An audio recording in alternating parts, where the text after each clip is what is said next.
ഇന്നലത്തെ ജാസ്മിന്റെ ആ ഒരു ഇഷ്യൂല് ഒരുപാട് പ്രേക്ഷക പ്രതികരണങ്ങൾ വായിച്ചതിന് ശേഷമാണ് ഈ ഒരു വീഡിയോ ചെയ്യുന്നത്. എല്ലാരും ഒരേപോലെ പറയുന്ന ഒരു കാര്യം, കൺഫെഷൻ റൂമിൽ നടന്നത് എന്താണ് എന്നുള്ളത് മൊത്തത്തോടെ കാണിക്കണം എന്നതാണ്. നമ്മളും പറഞ്ഞിരുന്നു അത് ലൈവിലെങ്കിലും കാണിക്കേണ്ടതായിരുന്നു എന്ന്, അവിടെ വെച്ച് ട്രിം ചെയ്ത് കളയണ്ടായിരുന്നു എന്ന്. അതിൽ പറയുന്നത് പോലെ ജാസ്മിന്റെ അച്ഛൻ വിളിച്ചിട്ടുണ്ട് എന്ന് തന്നെ വിചാരിക്കുക.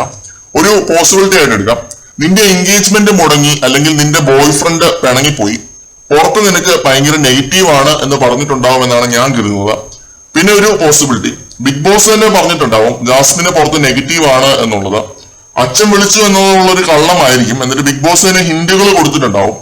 അതിൽ നിന്നും ജാസ്മിന് പല കാര്യങ്ങളും മനസ്സിലായിട്ടുണ്ടാവും. ഈ രണ്ട് പോസിബിലിറ്റീസ് ആണ് ഞാൻ കാണുന്നത്.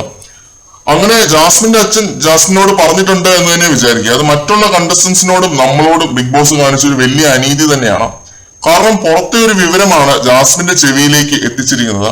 എവിടെ നിന്നില്ലാതെ ഇന്നലെ ജാസ്മിൻ പറയുന്നത് കേട്ടു, ഞാൻ കമ്മിറ്റഡ് ആണ്, നിങ്ങൾ ഇങ്ങനെ എന്നെ ദ്രോഹിക്കരുത് എന്ന്. ആ ഒരു കലാപരിപാടികൾ തീർന്ന ടൈമിൽ ജാസ്മിൻ പൊട്ടിക്കറിഞ്ഞുകൊണ്ടിരിക്കുന്നതിന്റെ ഇടയ്ക്ക് പറഞ്ഞതാണ് ഈ ഒരു കാര്യം. കമ്മിറ്റഡ് ആണ് എന്ന് ഇപ്പോഴാണ് ബോധോദയം ഉണ്ടായത് ജാസ്മിന്. എനിക്കറിയാൻ മേല എന്നിട്ട് ചോദിക്കുകയാണ്, കോടിക്കണക്കിന് ആളുകൾ കാണുന്ന ഒരു ഷോയിൽ വന്നിട്ട് വെറും 2 ആഴ്ച കൊണ്ട് എന്തൊക്കെയാണ് കാട്ടിക്കൂട്ടിയത്. നമ്മൾ ഇന്ത്യക്കാരാണ്, നമ്മുടെ സമൂഹവും അതിലെ നോംസും എല്ലാം ഇങ്ങനെയാണ്. ആരെത്ര ശ്രമിച്ചാലും അത് അത്ര എളുപ്പത്തിൽ മാറ്റാൻ പറ്റുന്ന ഒരു കാര്യമല്ല.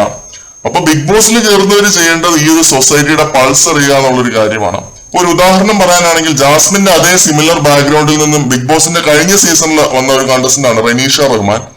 റനീഷയുടെ പല ഗെയിമിനോടും അപ്രോച്ചുകളോടും വ്യൂ പോയിന്റുകളോടും എല്ലാം എനിക്ക് വിയോജിപ്പുണ്ടായിരുന്നു. റനീഷയുടെ ഒരു ബേസിക് ചിന്താഗതി തന്നെ എനിക്ക് വർക്കല്ലായിരുന്നു. ഞാനത് പച്ചയ്ക്ക് ഈ ചാനലിൽ തന്നെ വിളിച്ചു പറഞ്ഞിട്ടുണ്ട്. പക്ഷെ സീസൺ അവസാനിച്ചപ്പോ റനീഷ 100 ദിവസവും അവിടെ നിന്ന് റണ്ണറപ്പ് ആയിരിക്കുന്നു. എന്തുകൊണ്ടാണ് റനീഷ റണ്ണറപ്പ് ആയത്? പ്രേക്ഷകരുടെ പൾസ് അറിഞ്ഞ ഗെയിം കളിച്ചുകൊണ്ടാണ്. ഇത്രയും റിഗ്രസീവ് ആയിരുന്നുവെങ്കിലും പഴഞ്ചൻ പെർസ്പെക്ടീവ്സ് ഉണ്ടായിരുന്നുവെങ്കിലും വളരെ നല്ല വ്യക്തിത്വത്തിനുടമയായിരുന്നു റനീഷ. ബോൾഡ് ആയിരുന്നു. ഗെയിമിലും ടാസ്കിലും സംസാരത്തിലും എല്ലാം വളരെ മികച്ച രീതിയിൽ മുന്നിൽ നിന്നു. അങ്ങനെ പ്രേക്ഷക സ്വീകാര്യത ഉണ്ടാക്കി മാസ് കാണിച്ച് വിമർശിച്ചവരുടെ എല്ലാവരുടെയും മൂടിച്ചു. ഞാൻ വരെ ഞെട്ടിപ്പോയി ഈ ഒരു റണ്ണറപ്പ് പൊസിഷനിലേക്ക് റനീഷ എത്തിയത്. ഞാൻ ഓർത്ത് റിനോഷോ ആരെങ്കിലും വരുമെന്നാണ്. അതേപോലെ ഒരു ഗെയിം ജാസ്മിൻ ജാഫറിന് ഈ സീസണിൽ കാഴ്ചവെച്ചിരുന്നെങ്കിൽ ഈ സീസണിന്റെ കപ്പ് വരെ തൂക്കാൻ ചാൻസ് ഉള്ള ഒരു കണ്ടസ്റ്റന്റ് ആയിരുന്നു. കാരണം റനീഷ കാണിച്ചതിന്റെ ഒരു 10 ഇരട്ടി മാസ് ജാസ്മിൻ ഈ ഒരു കുറഞ്ഞ സമയം കൊണ്ട് അവിടെ കാണിച്ചു കഴിഞ്ഞു. സംസാരിച്ച ഒരാളെ തോൽപ്പിക്കുക, തർക്കത്തിൽ ഡോമിനേറ്റ് ചെയ്യുക, അതൊക്കെ ഇപ്പോഴും അവിടെയുള്ള മറ്റ് ഫീമെയിൽ കണ്ടസ്റ്റൻസിനെ വെച്ച് നോക്കുമ്പോൾ ജാസ്മിൻ ജാഫർ തന്നെയാണ് മുന്നിട്ട് നിൽക്കുന്നത്. പക്ഷെ പ്രേക്ഷകരെ പൊട്ടന്മാരാക്കാനും വടിയാക്കാനും നോക്കിയപ്പോ പ്രേക്ഷകർ ഒന്നടങ്കം വിമർശിച്ചു, ട്രോളി, എയറിലാക്കി. സ്ക്രീൻ സ്പേസ് നാടകം കാണിക്കുന്നത് പ്രേക്ഷകർക്ക് വർക്കല്ല, നമുക്കും വർക്കല്ല. അതാണ് ജാസ്മിന്റെ കാര്യത്തിൽ സംഭവിച്ചത്. വെസ്റ്റേൺ രീതികൾ അവിടെ ഉള്ളതുപോലത്തെ മറ്റേ friendship without boundaries, friendship without gender, അതൊന്നും ഒരേപോലെ സ്വീകരിക്കുന്ന ഒരു കാര്യമല്ല എന്നത് ജാസ്മിനും ഗബ്രിയും രണ്ടുപേരും മനസ്സിലാക്കേണ്ട ഒരു കാര്യമായിരുന്നു. അതവര് മനസ്സിലാക്കിയില്ല. ഗാലറി എന്താണ് എന്ന് പഠിച്ചിട്ട് വേണം കളിക്കിറങ്ങാൻ. ഇപ്പൊ ഈ ഒരു ഫോട്ടോയിൽ കാണുന്ന പോലെ ഒരു സംഭവം അത് ബിഗ് ബ്രദറിന്റെ ഒരു സീസണിൽ സംഭവിച്ചതാണ്.